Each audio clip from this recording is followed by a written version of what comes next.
ముందు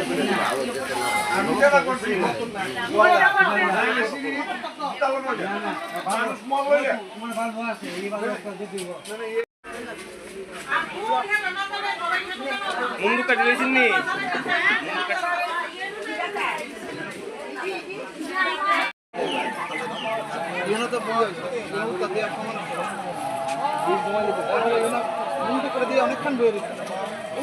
এটা প্রায় 100 বছর উপর হবে।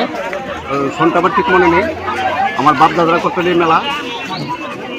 এখন আমরা ধরে রেখেছি, আগামী দিনে আমাদের যারা ছোট ছোট আছে প্রজন্ম, তারাই আশা করে রাখবো, এটা ধরে রাখার চেষ্টা করবো।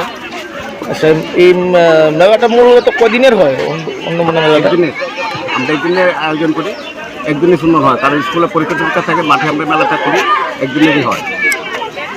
এই মেলাটাকে নর্মালি মেলাটা করি মানুষ একটু আনন্দ উপভোগ করার জন্য, ওই আগের ঐতিহ্যটাকে ধরে রাখার জন্য আমরা চেষ্টা করি এবং রাখছিও ধরে। আমাদের এখানে অন্য কোনো মেলার কোনো মানে নতুন কিছু নাই। এই আসছে সব ফেরা স্নান করছে, পুজো দিচ্ছে, যার যার বাসায় চলে যাচ্ছে, বিকালবেলা আবার সেই মেলাতে সবের সমাগম হয়। প্রত্যেক বছর কি এই দিনটাতেই মেলাটা হয়? অষ্টমী স্নান উপলক্ষে আমাদের এই দিনটাতে প্রত্যেক বছর হয়।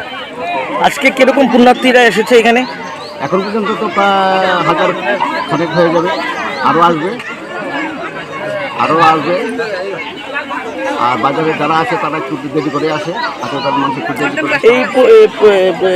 এই মেলাকে কেন্দ্র করে বা এই অষ্টমী স্নানকে কেন্দ্র করে আপনার কী বার্তা দিচ্ছে?